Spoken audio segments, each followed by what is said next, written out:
Crossing the floor. Canadians weigh in. Is a recent news headline about politicians changing parties while sitting as our representative. Question. Why should Canadians care that 20 frustrated politicians who, during the last 10 years, crossed the floor, when thousands of frustrated Canadians are forced to cross the floor every election? If it is unacceptable for politicians to change their political party, their political trust, their political dogma, then it is not just sinful, but extremely offensive that thousands, and at times hundreds of thousands of taxpayers are forced to cross the floor on election day, forced to put their illiterate X in the box beside a party they don't like, don't trust, and don't want. Why do Canadians submit themselves to this disgusting behavior? Simple. Taxpayers are forced to vote against their political favorite because there is no legitimate method available for them to clearly express a discipline toward their preferred political philosophy. Worse yet, following the election, no evidence was recorded to expose that misplacing their illiterate X was, in fact, forced on them. Forced because our system does not offer the voter a tool to discipline their preferred representatives. Shamefully, without that voter-friendly tool, no proof is available to expose this travesty of injustice, this forced fraudulence of voting against your conscience. Voter fraud is a crime. Yet this version of voter fraud is supported and encouraged by Elections Canada, our politicians, and the media. In life, all events have humor. So let's look at the humor in this situation. And part of the humor is that it may actually be the facts of the story. Let's say it is a conservative who crossed the floor to join the Liberals. With our corrupt and inept system, there's a good possibility that the conservative member who just crossed the floor to join the Liberals was actually elected by disgruntled Liberal voters who, wanting to discipline the Liberal Party, held their noses and voted for that Conservative candidate. Now, that Conservative candidate has crossed the floor and joined the Liberal Party. Looks like a win-win situation, and everybody should be happy. But as usual, without honesty in our voting system, nobody knows when they have received an unexpected gift. When a politician changes their political philosophy, it is front page news.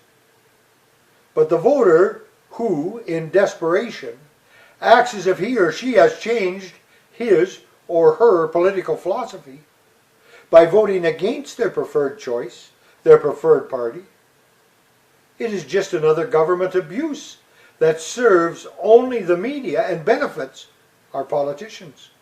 Why? All branches of the media follow politics. It is their bread and butter. And because politics is all about getting elected, that gives the media a plate full of sandwiches to dine on. Sandwiches filled with lots of baloney.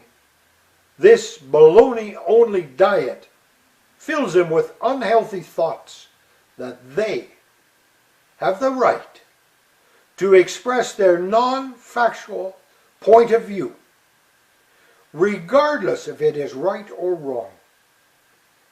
No facts? No need to speak the truth. Hence, for these two groups, the politicians and the media, illiterate X's work best. Everyone wants their job to be easy.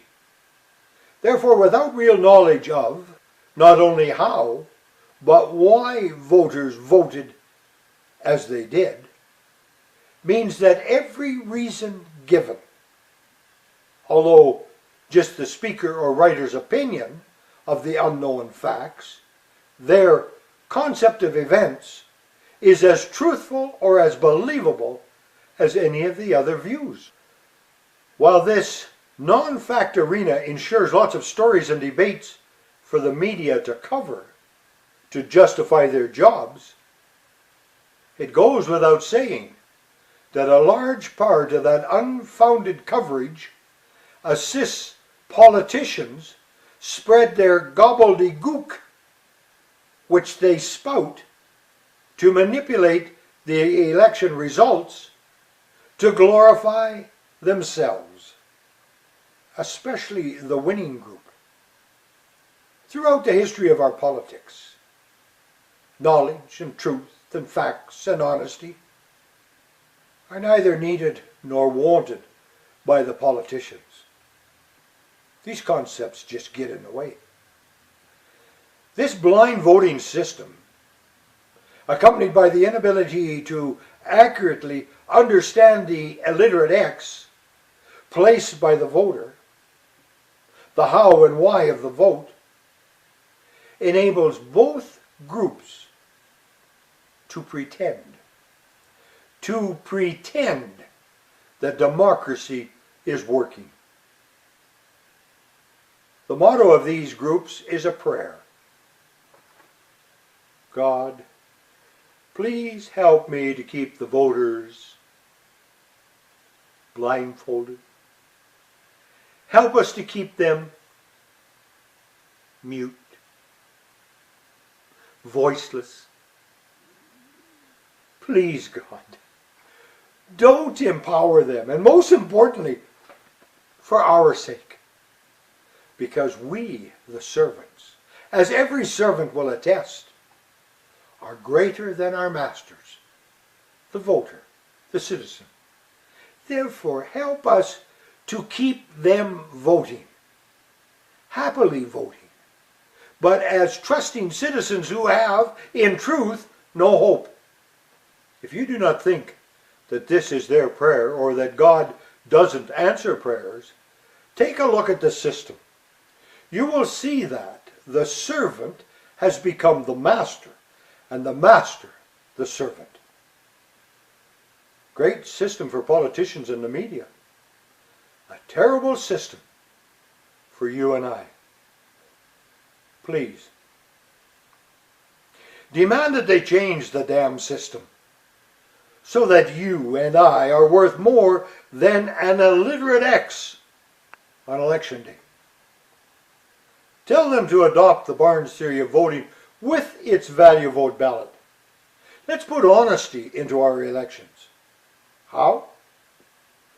Using the Barnes theory of voting will enable Elections Canada to collect accurate information on election day.